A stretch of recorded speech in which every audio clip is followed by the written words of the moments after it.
Hello साथीहरु नमस्कार। आज हामी एउटा सानो ब्लग बनाइरहेका छौं।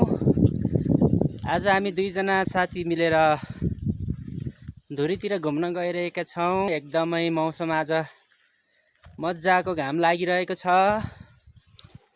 एकदमै रमाइलो हुनेवाला नै छ।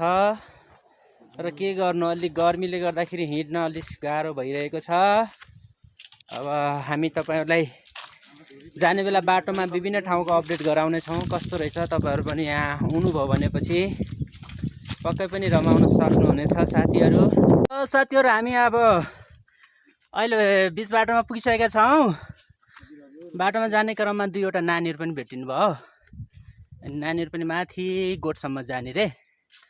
त्यही भएर सँगसँगै नानीहरुसँग हिँड्यौं। अब हामी करिब आधा घण्टापछि माझकटेरी भन्ने ठाउँमा पुग्ने छौं। हेर्दै गर्नु होला है साथीहरु। ल फाइनली साथीहरु हामी अब माझकटेरी अर्थात् धुरीमा पुग्दै छौं। उकालो हिँड्न साह्रै सकस भयो। मौसमले चाहिँ एकदमै राम्रो साथ दिइरहेको छ। पानी परेको छैन। बदली चाहिँ गरिरहेछ। घाम पनि लागेको छैन। तर हिँड्न साह्रै गाह्रो भइरह। अब म तपाईलाई माझकटेरी धुरी कस्तो छ त्यो पनि देखाउने छु है साथीहरु। फाइनली हामी माझकटेरी पुगिसकेका छौं। यहाँको सुन्दर दृश्यहरु म तपाईलाई देखाउन गइरहेको छु।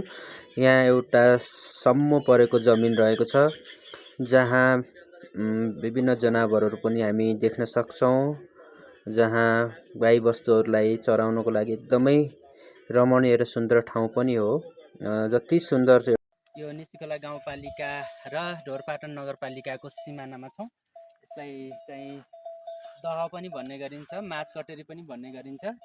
यहाँ बर्खाको समयमा गोठालाहरूले यहाँ विभिन्न पशु चौपाईहरू ल्याएर चराउने पनि गर्ने गरेको छ। र यहाँ एकदमै आज हामी घुम्न आएका छौं। पारी देखिरहेका डाँडाहरूमा चाहिँ अलिअलि कुहिरो पनि लागिरहेको रहेछ। त्यो फाटेको भए अझ सुन्दर देखिन्थ्यो होला।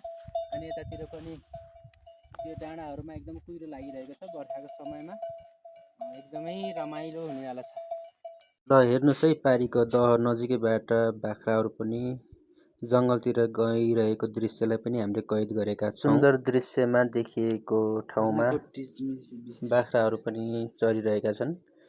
यहाँ एकजना दाइले बाख्रा जंगलतिर लैजाँदै हुनुहुन्छ।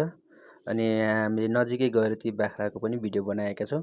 यहाँ दुईजना नानीहरु पनि हुनुहुन्छ। नानीहरुले बाख्रालाई कुदाउँदै छिन्, चाड्दै छिन्। अनि हामीलाई देखेर पनि हाँसिन्, मुस्काइन्। यतातिर आऊ नानी भनेको साह्रै लजाउने रहेछन्।